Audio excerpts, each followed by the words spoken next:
What is a theme park without a good dark ride? And who am I as a Planet Coaster content creator and storyteller by trade if I've never built one? Well, we won't need to worry about either of those questions by the end of this episode, because today, Vasquez Fields gets its next premiere attraction. Our Cowboys vs. Aliens showdown is happening inside of this dark ride. It's the Battle of Vasquez Ridge. What's good, everyone? Welcome in. Let's get into it.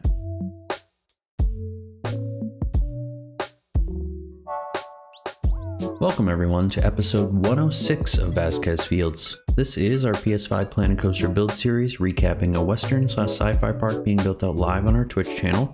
So if you like what you see here, then you can also catch us over there about 3 days a week at twitch.tv/Ty11s. We've got a lot to cover in this episode, as I'm sure you could guess. Building a dark ride is pretty intensive, especially since we focus on heavy detailing and some levels of realism in this park. But ours was incredibly fun to build, and I can't wait for you to see the final product, so stay tuned for that. If you're new to the channel, or if you've missed out on anything up to this point, such as us building our entrance and our parking lot, or our Main Street build, or kids rides, or our B&M floorless coaster, then don't worry, you can still dig back into the channel and see it all. There's a whole playlist and everything. Don't forget to like the videos along the way, and then subscribe and turn on notifications so you can keep up to date on all of our future builds.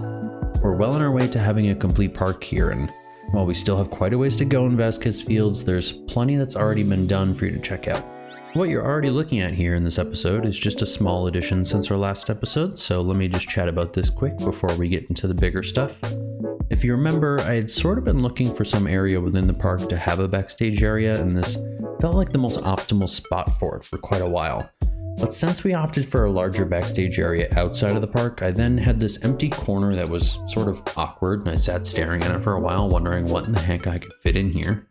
We did still need some level of realism happening over here, with some space for backstage activities, such as supplying our shop supplies and having some space for the track ride to be dealt with, so I did find a way to work some of that in.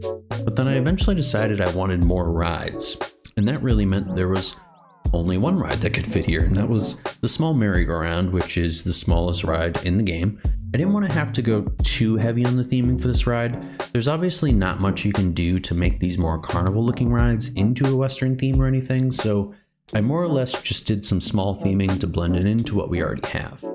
Truthfully, I think this is something you absolutely could see in a park much like Vasquez Fields in real life. I also included a cool little shaded seating area over here.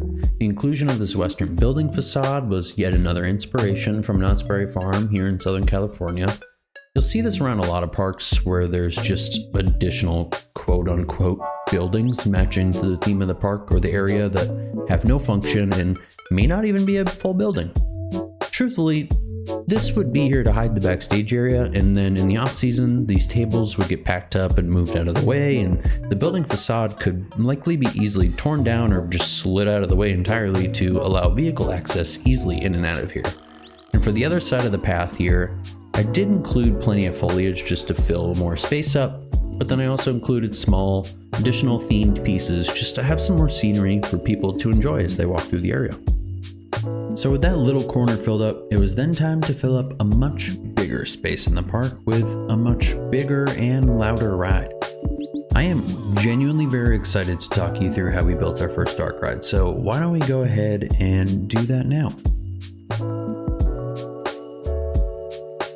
The first thing I should mention is that there are a lot of ways to tackle a dark ride in this game, and amongst the Planco community, you will find a wide range of different techniques and styles, and you will find some absolutely remarkable creations. I remember when I first discovered what a dark ride even was and watched some POVs of creations made in this game, my brain essentially short-circuited. You can build fairly extensive versions of these to create a remarkably in-depth story and transport yourself into a whole other world. That's not what we're going to be doing here, though. I wanted to stick to our elements of realism for this, and while I am building it with the thought in mind that the ride is designed to transport in-game guests to another world, you as viewers will be able to see a lot of the other stuff they wouldn't on this ride because you're seeing it more from a management and design perspective. So just keep that in mind here. In researching about these kinds of rides and how I wanted to build them in game, I came across a lot of videos. I'll link one below from Nerdchacho who gives expert perspective on how dark rides work and how to build them as realistically as possible in game. And if you're like me, you'll likely pick and choose how much of it to actually include in your builds. On console, we obviously have a limit to what we can build in total, so there's some corners cut here and there for this, but I swear the outcome is still really, really good. Not tooting my own horn here, but I do dig what we put together. To start out, I knew I needed a pretty simple track to keep it as compact as we could, but at the same time, not have it be so short that no story could be told. So to pull this off, we would need short stretches of track that curve back on themselves over and over. This would mean the tracks pass one another pretty often, so we would need to find ways to separate them as much as we could. So as you can see, I've started placing some interior walls to make sure we have the room to hide other parts of the track as you ride through this. We can try to do it with decoration as much as possible, but walls will definitely help here and there. I made sure to draw out a decent sized queue as well, since the ride will be wildly popular. And then came the task of fitting a very large building around all of this. I plan to do some heavy decoration for the building, but since we're building with realism in mind, and these rides are typically just stuck into big warehouses with a cool skin on the front of it, we'll be designing ours just like that. Lastly, I put down a lot of black walls around the outside of the ride, as these will be what creates the darkness effect inside. At night, the city brick walls in the game colored black get lost entirely in the darkness, so we could take advantage of this effect here, and in places where there isn't much decoration happening, it just appears to be never-ending space. To top off this first stage of the build, I decided to start to envision the outside of the ride a bit, and I placed down a ride sign about where I would like it to be for guest eye lines as they approach the ride. But so now that that stage is done, are you ready for the next one? Because it's a lot, so buckle up. I warned you. But don't fret, we're going to chat about as much of this as possible. And if I miss anything that you still have questions on, just drop your questions or notes in the comments and I'll be on top of it. Let's start with the queue. Just like the ride itself, this has several stages. Much like real-life dark rides, the full ride experience from front to back is one long story really, and it starts as soon as you walk through that front door. We have a little initial entrance area that immediately transports you into a different world and also obscures your view from the rest of the line. But once you get around that corner, you come to find this cattle pen, and it sits nicely in the fully designed mining town that's in here. Having the sloped roofs creates an illusion of buildings that are inside within the space that you get to pass by, and they're filled with props for you to look at. We have some monitors on the walls on the other side that continue our approach of advertising other parts of the park to guests as they wait in here. But then, after this area, you make your way around the corner and into the pre-show space of the line.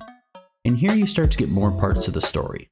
The monitors up top would likely play some sort of video to introduce the backstory, as you're now close to being at the front of the line and on the ride.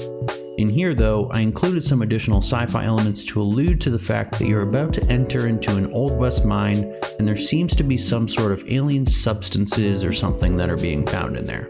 And that would be the story that's getting told in here. Some sort of crash has happened and has disrupted the mine and everything beyond it, and you must go in to investigate. The station is fairly bare bones. At this point, you're just fully into a cave area that they've been digging out, and the roof and the walls are pieces of wood that are holding up all of the rocks that they've dug through, so it creates a great ambiance for in here.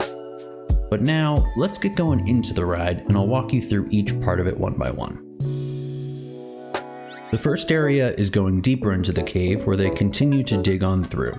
At first I had thought this would require a lot of the desert rocks piled up to create a similar effect that we have going on in here, but instead I ended up opting for a lot of terrain work that covers up the full station and the first part of the ride.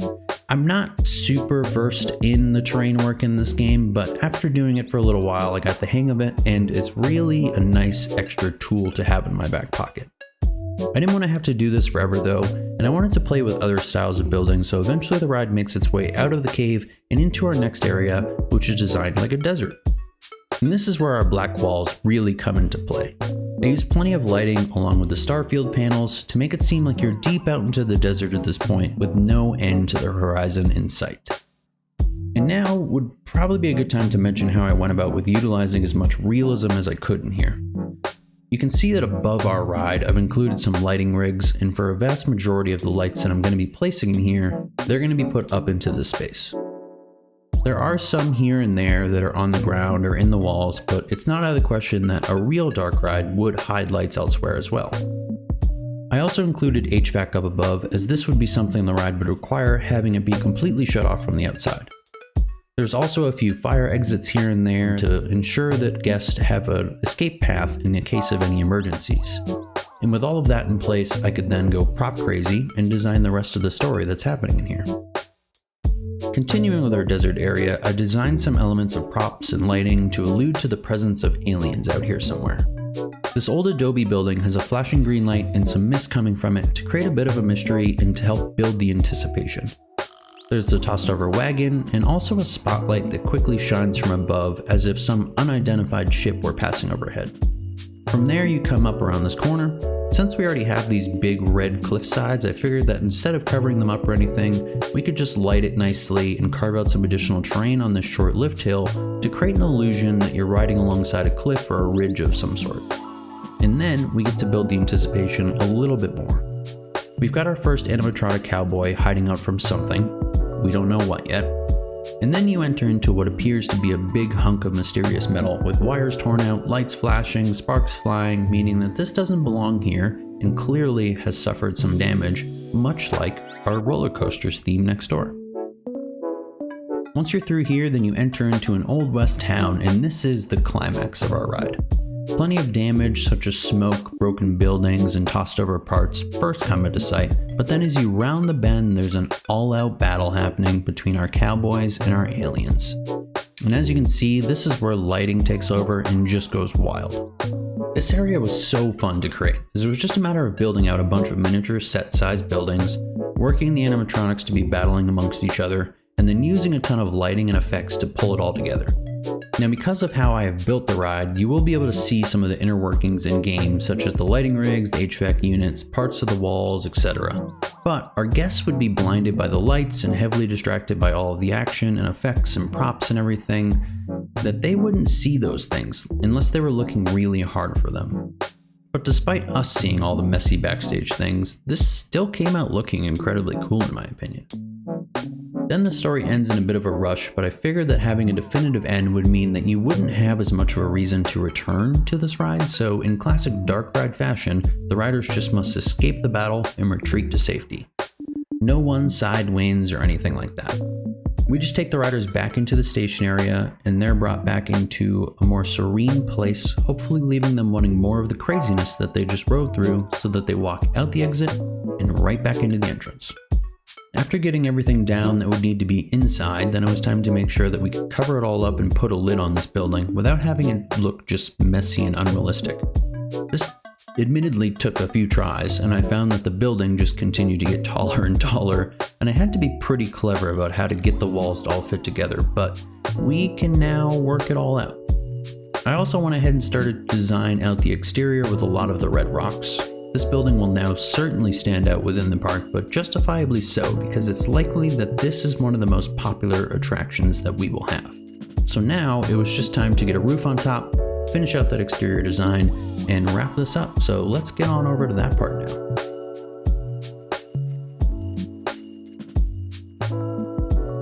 So here it is, all done and buttoned up. Our dark ride, the Battle of Vasquez Ridge. It takes up a lot of real estate in our somewhat miniature park, but in no way, shape, or form do I think that's a problem. It's not an eyesore at all, and in fact, it stands out as an attraction that would pique my interest if I were just a guest in this park. I got the roof on top and added plenty of the realistic elements up there. I also kept the piles of red rocks wrapping around the whole front of the building, and I think it actually looks quite nice. Designing out the top part of the building just a little bit also added a nice extra layer of detail and helped to make this massive building feel complete and look good. Like I had mentioned, the backside won't get much in terms of decoration, and it'll just be a bunch of big blank walls all around, but I've already started to obscure most of that from guest view, using plenty of foliage to just cover it up. Having the building right up against our roller coaster created a pretty great opportunity to have them share the same backstage area, so I went ahead and included that. That also led to working in another access road that could be used to reach everything on the backside of the park. Getting this ride added in feels like a major milestone for Vasquez Fields, if I'm being honest. It fills in plenty of space, and while there's still a lot to be added in, I'd say we're safely past the halfway mark here. I do have plenty of plans for what is still to come, including a wooden roller coaster, a couple of more flat rides, and then plenty of shops, bathrooms, and other space fillers, but I would still love to hear any recommendations that you all have. So please hop into the comments down below and let me know if there's any rides in particular that you'd like to see in Vasquez Fields. That is all for today though, folks. I'll have a separate POV video coming soon, so keep your eyes peeled for that, and don't forget to subscribe and turn on those notifications so that you don't miss out on that or anything else still to come. But if you just can't wait to see more, then feel free to hop on over to twitch.tv/Ty11s and follow us over there so you get notifications of when we go live, as we're just having one heck of a time building out the park over there. I'm truly having a blast putting the whole park together, and the positive feedback has been incredible thus far, so thank you.